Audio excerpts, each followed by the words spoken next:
Time now for your Sunday Money. The past week was America Saves Week, which is a call to action for Americans to commit to saving successfully. So in honor of this event, our certified financial planner, Suzanne Himes, is here with some tips and strategies for our own savings goals. Now, it should be easy to save, but sometimes unexpected events get in the way, and there goes your little nest egg. That's right. It's all out the window, right? Yeah. Yeah, so I think life often challenges us to confirm and reaffirm our financial priorities. And so, it's important to have some guidelines in place. I call them personal financial policies. Okay. Can be very helpful.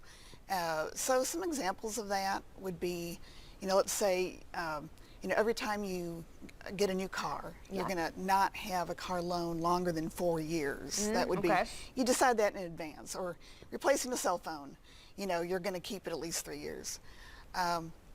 So just thinking, and of course, if you're on your own, this is just something you're going to decide. If you have a partner, thinking ahead, what are you going to do, with additional savings, for example. We often say, you should save 50% of any new money.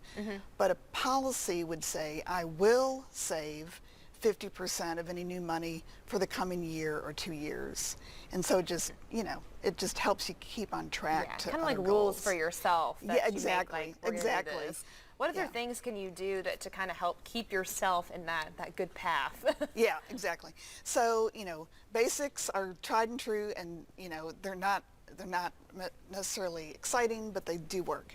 So have specific goals for the savings. I think it's much easier to keep on track if you can visualize, what's the purpose of that money.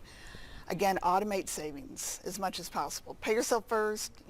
You won't spend it maybe if you don't see it, that kind of thing. And also, I think it can be very helpful to have a savings buddy. So if you've got a particular goal and you think you might be struggling to reach that goal, a friend, a coworker, just somebody that you want to communicate that goal with. And of course, it can be mutual. They might have a goal too, but someone to touch base with you, hold you a little bit accountable, see how it's going. You can talk through not only core struggles, but celebrate when you reach that goal. I think that's fun. And that's actually one of the key parts of the America Saves pledge, that whole America Saves week, was accountability. Yeah. Just having periodic reminders, how are you doing, how's it going? A couple other things, quickly, just make sure you have an emergency fund in place. Otherwise, all your other goals can be quickly thrown off track. A lot of these are, I think people think short term. Yeah. Because and especially young people, saving for a vacation or a car and this, but thinking the long-term picture too, as you said, the emergency fund for things that could happen later down the road, or bigger purchases or bigger needs. Yeah. And again, with long-term savings, it's not just putting the money aside, but what are you going to do with it? So I think it's very powerful to take advantage of tax-free growth on that money. So in addition to your typical employer retirement plans, think about, are you saving for education? Think about a 529 plan. Yeah.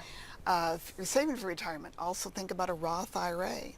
If you're saving for future long-term health care expenses, think about a health savings account if you can.